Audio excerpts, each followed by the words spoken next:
Capítulo 3. Un poder misterioso que convence. ¿Cómo se justificará el hombre con Dios?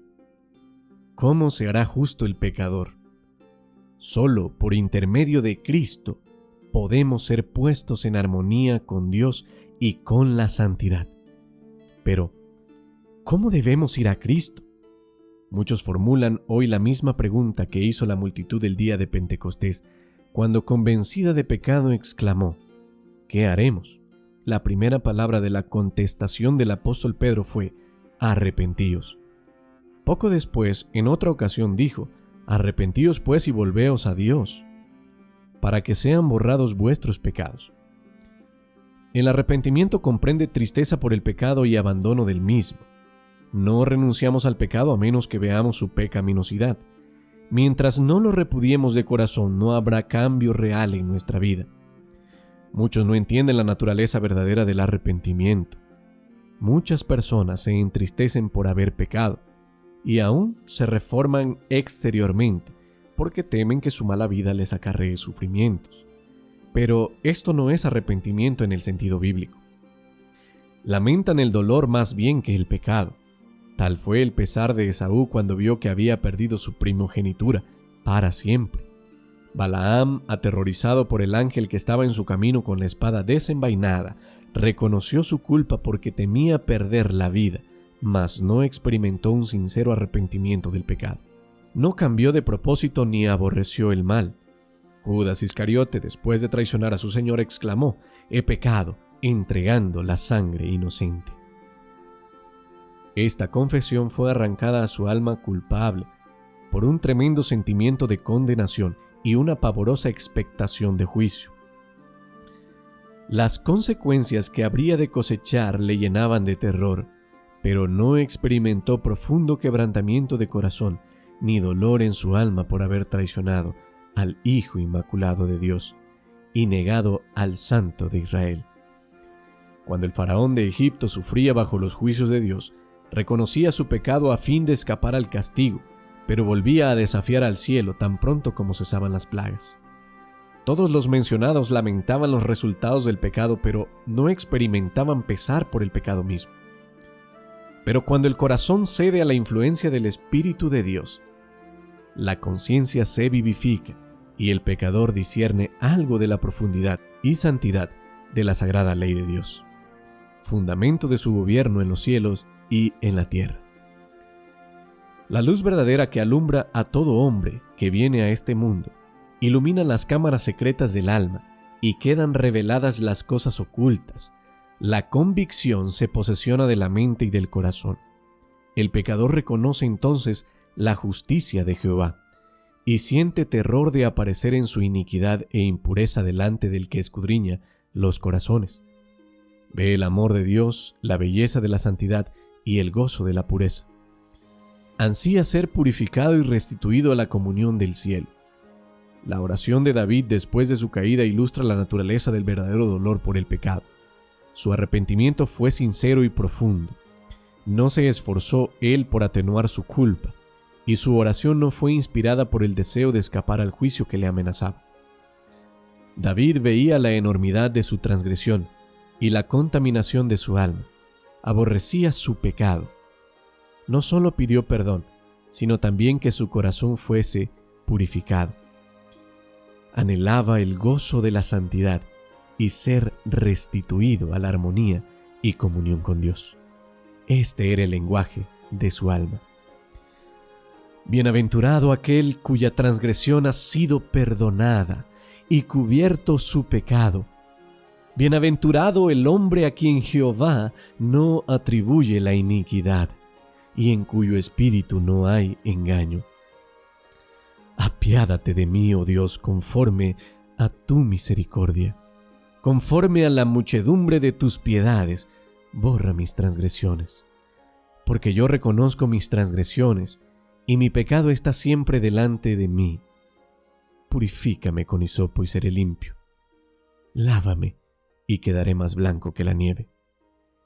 Crea en mí, oh Dios, un corazón limpio, y renueva un espíritu recto dentro de mí. No me eches de tu presencia, y no me quites tu Santo Espíritu. Restitúyeme el gozo de tu salvación y el espíritu de gracia me sustente. Líbrame del delito de sangre, oh Dios, el Dios de mi salvación. Cante mi lengua tu justicia. Sentir un arrepentimiento como este es algo que supera nuestro propio poder. Se lo obtiene únicamente de Cristo, quien ascendió a lo alto y dio dones a los hombres. Precisamente en este punto es donde muchos yerran y por ello no reciben la ayuda que Cristo quiere darles. Piensan que no pueden ir a Cristo a menos que se arrepientan primero y que el arrepentimiento los prepara para que sus pecados les sean perdonados. Es verdad que el arrepentimiento precede al perdón de los pecados, porque es únicamente el corazón quebrantado y contrito el que siente la necesidad de un Salvador. Pero para poder ir al Señor Jesús, ¿debe el pecador esperar hasta que se haya arrepentido? ¿Debe hacerse del arrepentimiento un obstáculo entre el pecador y el Salvador? La Sagrada Escritura no enseña que el pecador deba arrepentirse antes de poder aceptar la invitación de Cristo. Venid a mí todos los que estáis cansados y agobiados, y yo os daré el descanso. La virtud proveniente de Cristo es la que nos induce a un arrepentimiento genuino. El apóstol Pedro presentó el asunto de una manera muy clara cuando dijo a los israelitas: a este, refiriéndose a Cristo, Dios le ensalzó con su diestra para ser príncipe y salvador, a fin de dar arrepentimiento a Israel y remisión de pecados. Tan imposible es arrepentirse si el Espíritu de Cristo no despierta la conciencia, como lo es obtener el perdón sin Cristo. Él es la fuente de todo buen impulso. Es el único que puede implantar en el corazón enemistad contra el pecado. Todo deseo de verdad y pureza, toda convicción de nuestra propia pecaminosidad, evidencian que su Espíritu está obrando en nuestro corazón. Jesús dijo: Yo, si fuere levantado en alto de sobre la tierra, a todos los atraeré a mí mismo. Cristo debe ser revelado al pecador como el Salvador que murió por los pecados del mundo. Y mientras contemplamos al Cordero de Dios sobre la cruz del Calvario, el misterio de la redención comienza a revelarse a nuestra mente, y la bondad de Dios nos guía al arrepentimiento. Al morir por los pecadores, Cristo manifestó un amor incomprensible, y a medida que el pecador lo contempla, este amor enternece el corazón, impresiona la mente e inspira contrición al alma. Es verdad que a veces los hombres se avergüenzan de sus caminos pecaminosos y abandonan algunos de sus malos hábitos antes de darse cuenta de que son atraídos a Cristo. Pero siempre que, animados de un sincero deseo de hacer el bien, hacen un esfuerzo por reformarse, es el poder de Cristo el que los está atrayendo. Una influencia de la cual no se dan cuenta obra sobre su alma. Su conciencia se vivifica y su conducta externa se enmienda. Y cuando Cristo los induce a mirar su cruz y a contemplar a aquel que fue traspasado por sus pecados, el mandamiento se graba en su conciencia. Les es revelada la maldad de su vida, el pecado profundamente arraigado en su alma. Comienzan a entender algo de la justicia de Cristo y exclaman: ¿qué es el pecado para que haya exigido tal sacrificio por la redención de su víctima? ¿Fueron necesarios todo este amor, todo este sufrimiento, toda esta humillación para que no pereciéramos, sino que tuviéramos vida eterna? El pecador puede resistir a este amor, puede rehusar ser atraído a Cristo, pero si no se resiste, será atraído a Jesús. El conocimiento del plan de la salvación le guiará al pie de la cruz, arrepentido de sus pecados, los cuales causaron los sufrimientos del amado Hijo de Dios. La misma inteligencia divina que obra en las cosas de la naturaleza habla al corazón de los hombres y crea en él un deseo indecible de algo que no tienen. Las cosas del mundo no pueden satisfacer su ansia. El Espíritu de Dios les suplica que busquen las únicas cosas que pueden dar paz y descanso: la gracia de Cristo y el gozo de la santidad. Por medio de influencias visibles e invisibles, nuestro Salvador está constantemente obrando para atraer el corazón de los hombres y llevarlos de los vanos placeres del pecado a las bendiciones infinitas que pueden obtener de él. A todas esas almas que procuran vanamente beber en las cisternas rotas de este mundo, se dirige el mensaje divino: el que tiene sed venga, y el que quiera tome del agua de la vida de balde. Vosotros, en cuyo corazón existe el anhelo de algo mejor que cuanto este mundo pueda dar, reconoced en este deseo la voz de Dios que habla a vuestra alma. Pedidle que os dé arrepentimiento, que os revele a Cristo en su amor infinito y en su pureza absoluta. En la vida del Salvador fueron perfectamente ejemplificados los principios de la ley de Dios, el amor a Dios y al hombre. La benevolencia y el amor desinteresado fueron la vida de su alma. Cuando contemplamos al Redentor y su luz nos inunda, es cuando vemos la pecaminosidad de nuestro corazón. Como Nicodemo podemos lisonjearnos de que nuestra vida ha sido íntegra, de que nuestro carácter moral es correcto, y pensar que no necesitamos humillar nuestro corazón delante de Dios como el pecador común. Pero cuando la luz de Cristo resplandezca en nuestra alma, veremos cuán impuros somos.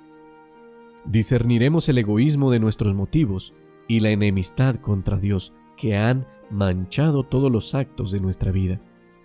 Entonces conoceremos que nuestra propia justicia es en verdad como trapos de inmundicia, y que solamente la sangre de Cristo puede limpiarnos de la contaminación del pecado y renovar nuestro corazón a la semejanza del Señor. Un rayo de la gloria de Dios, una vislumbre de la pureza de Cristo, que penetre en el alma, hace dolorosamente visible toda mancha de pecado, y descubre la deformidad y los defectos del carácter humano.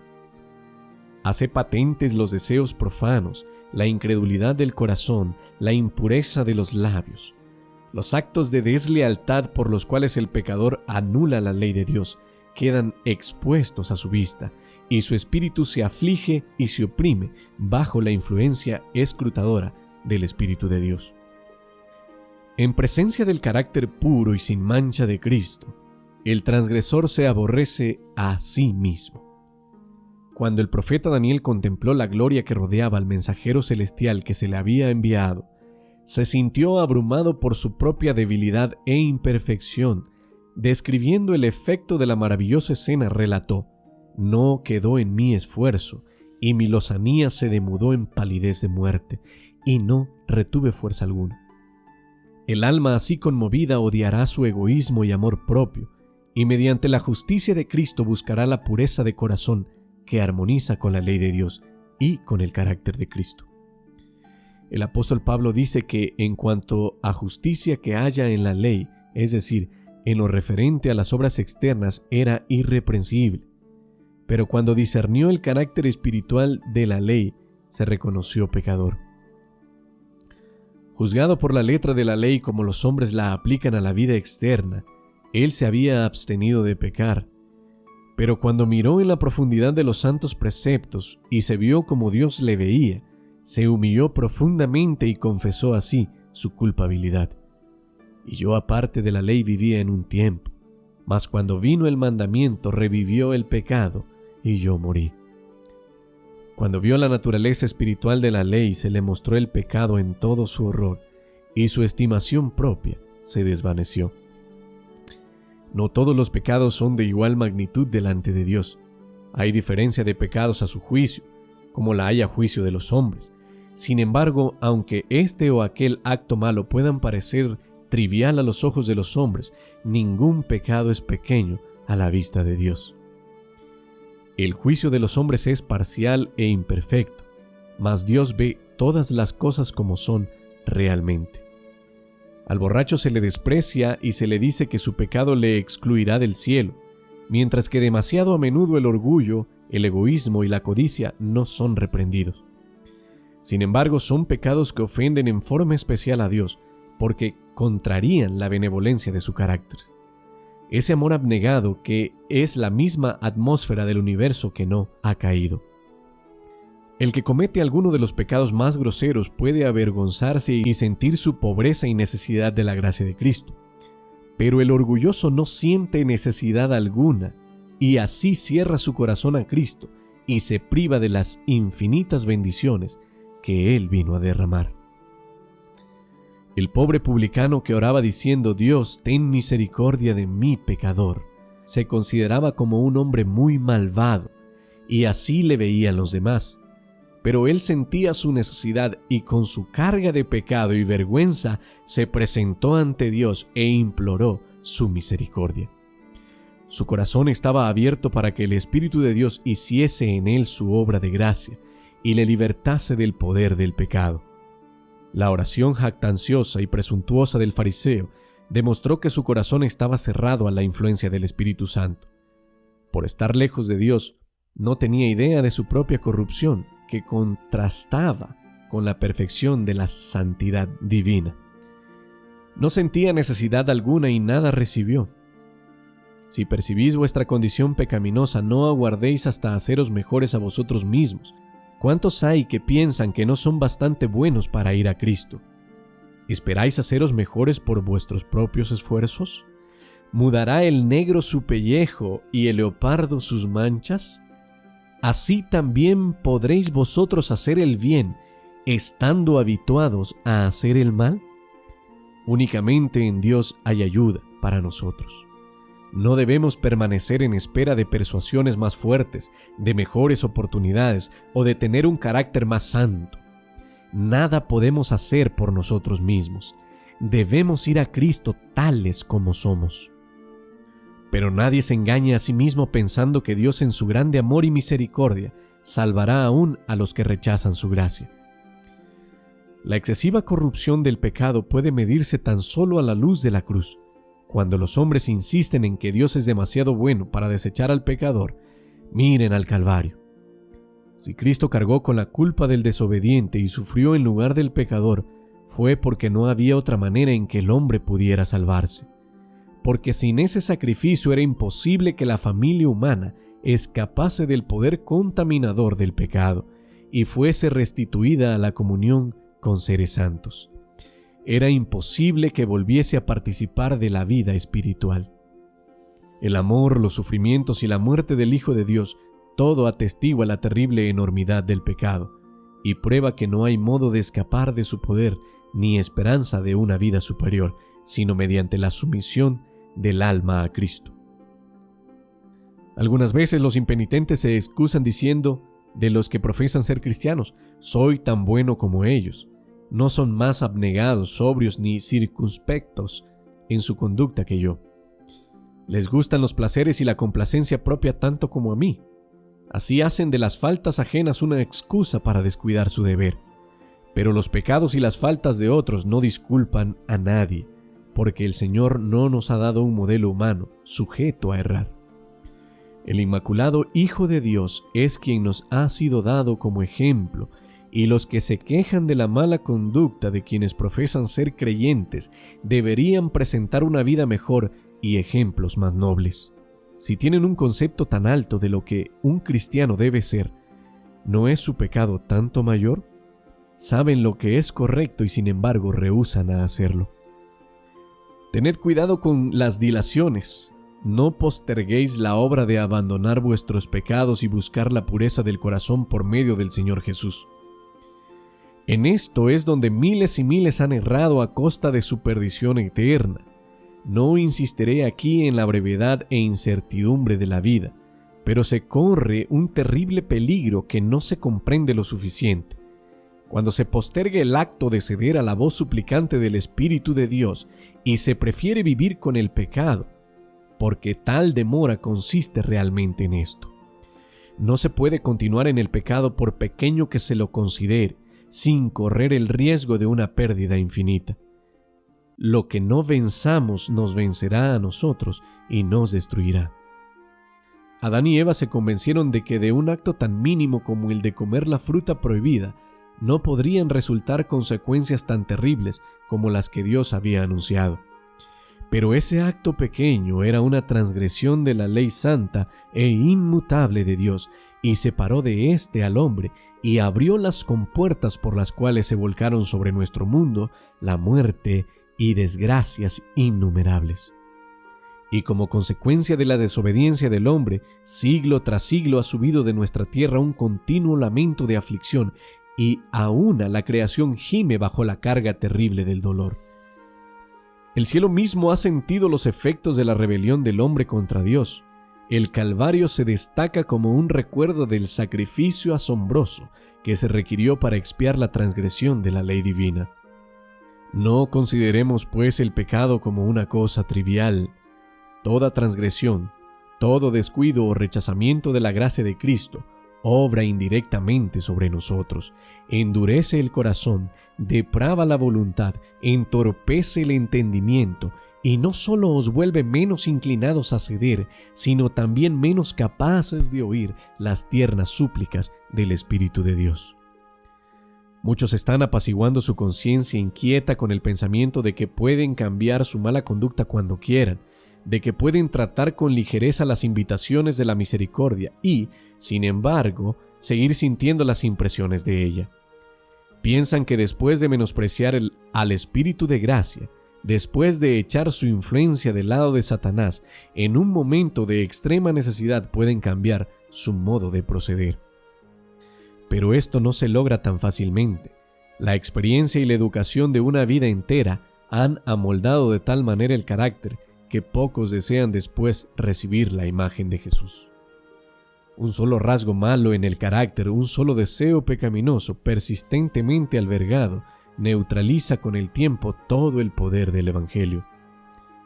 Cada vez que uno cede al pecado se fortalece la aversión del alma hacia Dios.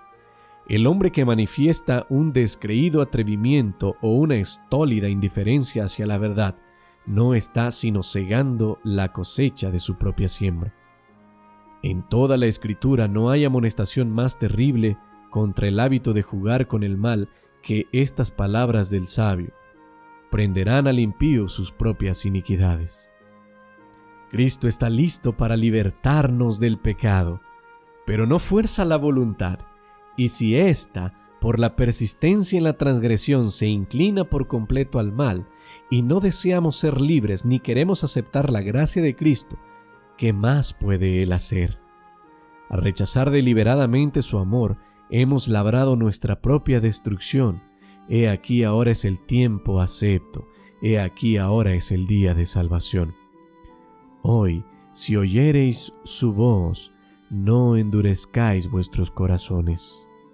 El hombre ve lo que aparece, mas el Señor ve el corazón. El corazón humano con sus encontradas emociones de gozo y de tristeza, el extraviado y caprichoso corazón morada de tanta impureza y engaño. El Señor conoce sus motivos, sus mismos intentos y designios. Id a Él con vuestra alma manchada tal cual está. Como el salmista, abrid sus cámaras al ojo que todo lo ve, exclamando: escudriñame, oh Dios, y conoce mi corazón. Ensáyame y conoce mis pensamientos, y ve si hay en mí algún camino malo, y guíame en el camino eterno. Muchos aceptan una religión intelectual, una forma de santidad sin que el corazón esté limpio. Sea vuestra oración: crea en mí, oh Dios, un corazón limpio, y renueva un espíritu recto dentro de mí.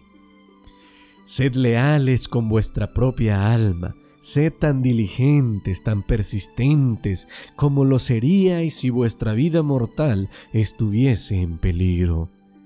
Este es un asunto que debe decidirse entre Dios y vuestra alma, y es una decisión para la eternidad. Una esperanza supuesta que no sea más que esto llegará a ser vuestra ruina. Estudiad la palabra de Dios con oración. Ella os presenta en la ley de Dios y en la vida de Cristo los grandes principios de la santidad, sin la cual nadie verá al Señor. Convence de pecado, revela plenamente el camino de la salvación. Prestadle atención como a la voz de Dios hablando a vuestra alma. Cuando veáis la enormidad del pecado, cuando os veáis como sois en realidad, no os entreguéis a la desesperación, pues a los pecadores es a quienes Cristo vino a salvar. No tenemos que reconciliar a Dios con nosotros, sino que, ¡oh, maravilloso amor! Dios estaba en Cristo reconciliando consigo mismo al mundo. Por su tierno amor estaba atrayendo así los corazones de sus hijos errantes.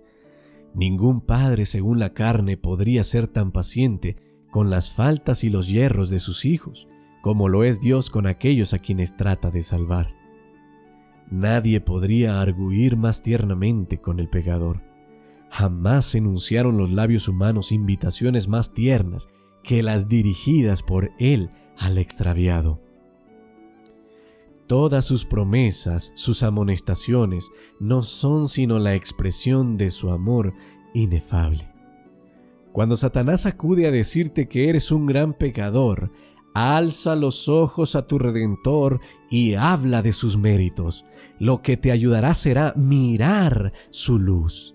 Reconoce tu pecado, pero di al enemigo que Cristo Jesús vino al mundo para salvar a los pecadores y que puede ser salvo por su incomparable amor.